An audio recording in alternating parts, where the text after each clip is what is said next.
6 ദിവസമായി ഗോവിന്ദ മാഷെ മാങ്കൂട്ടം കോൺഗ്രസുകാരുടെ പോക്കറ്റിൽ ഇരിക്കുന്നേ. എന്തേ നിങ്ങളുടെ പോലീസിനെ കണ്ടെത്താനായില്ലേ? മൂക്കിന്റെ തുമ്പത്ത് വന്നിട്ട് പിടിക്കാൻ പറ്റിയില്ല, പിന്നെയല്ലേ കോൺഗ്രസുകാരുടെ വീടുകളിൽ കയറി ഇറങ്ങിയിട്ട്. കോൺഗ്രസുകാരുടെ പോക്കറ്റിലാണ് മാങ്കൂട്ടം എന്നാണ് ഗോവിന്ദ മാഷിന്റെ അഭിപ്രായം. പത്മകുമാറിനെയും വാസുവിനെയും പോക്കറ്റിൽ വെച്ചതുപോലെ ആയിരിക്കുമല്ലേ?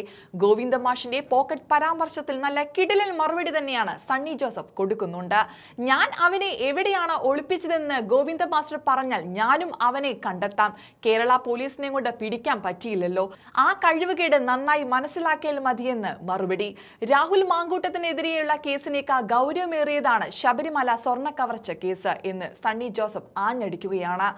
ഒക്ടോബർ 6 കോടതി പ്രത്യേക അന്വേഷണ സംഘത്തെ നിയോഗിച്ചതിന് ശേഷം പ്രതിയായ വാൽബകുമാരനെ അറസ്റ്റ് ചെയ്യാൻ പോലീസ് 1.5 മാസം എടുത്തു എന്ന് അദ്ദേഹം ചൂണ്ടിക്കാട്ടിക്കൊണ്ടാണ് പോലീസിന്റെ കഴിവില്ലായ്മ തുറന്നു കാണിച്ചത്. നമുക്ക് ആ വീഡിയോ ദൃശ്യങ്ങളിലേക്ക് പോകാം.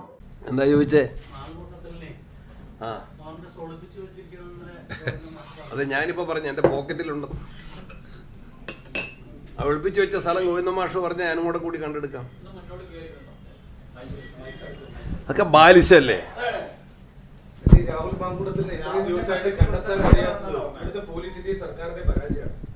ഒന്നുമല്ല, അധിക ദിവസമായിട്ടൊന്നുമില്ല. നമ്മൾ സാധാരണ രീതിയിൽ അറിയാലോ അദ്ദേഹം. അല്ലല്ല, ഞാൻ ഒന്ന് പറഞ്ഞോട്ടെ, ഞാൻ പറയാം. ക്വസ്റ്റിനെ ഞാൻ ആൻസറിങ്. മുൻകൂർ ജാമ്യാപേക്ഷ കൊടുത്തിട്ടുണ്ട്. ഇന്നലെ അദ്ദേഹത്തിൻ്റെ, ഞാനും പാലക്കാട്ടുണ്ടായിരുന്നു, എല്ലാവരും അങ്ങോട്ടാണ് പോയത്. എൻ്റെ മീറ്റ് ദ പ്രസിന് വരേണ്ടവരൊക്കെ അങ്ങോട്ടാണ് പോയത്. അദ്ദേഹത്തിൻ്റെ ഫ്ലാറ്റ് പരിശോധിച്ചിട്ടുണ്ട്. ഇനി ഗോവിന്ദ മാഷക്ക് ഞാനാ ഒളിപ്പിച്ചു വെച്ചതെന്ന് അറിയാമെങ്കിൽ സ്ഥലം പറഞ്ഞാൽ ഞാനും കൂടെ പോയി പരതി പിടിക്കാം.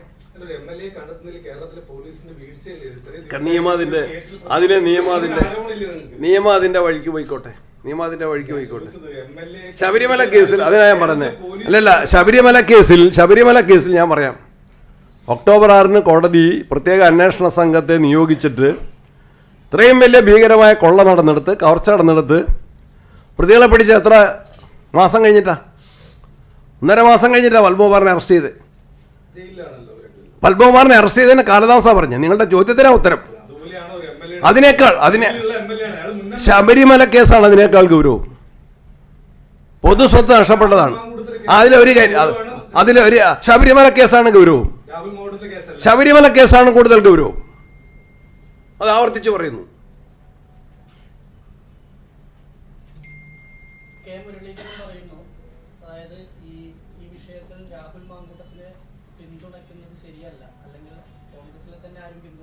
അത് കെ മുരളീധരൻ മാത്രം പറയുന്നതല്ലോ, ഞങ്ങൾ എല്ലാവരും എടുത്തിട്ടുണ്ടല്ലോ. കോൺഗ്രസ് പാർട്ടി മാർക്സിസ്റ്റ് പാർട്ടിയെ പോലെ അല്ലല്ലോ.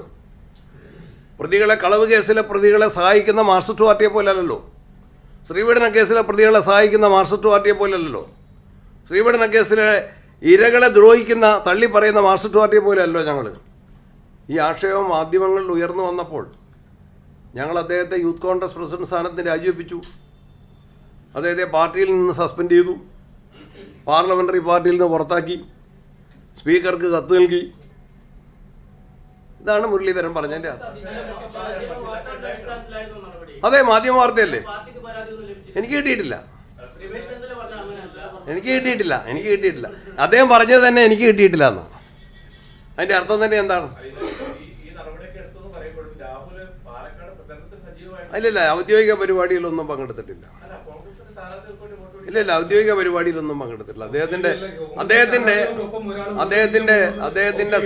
അദ്ദേഹത്തിന്റെ സഞ്ചാര സ്വാതന്ത്ര്യം ഞങ്ങൾ ആരും നിഷേധിച്ചിട്ടില്ല, നിഷേധിക്കുന്നുമില്ല. ഇല്ല, ഔദ്യോഗിക പരിപാടി പങ്കെടുത്തിട്ടില്ല. ഔദ്യോഗിക പരിപാടിയിലൊന്നും പങ്കെടുത്തിട്ടില്ല.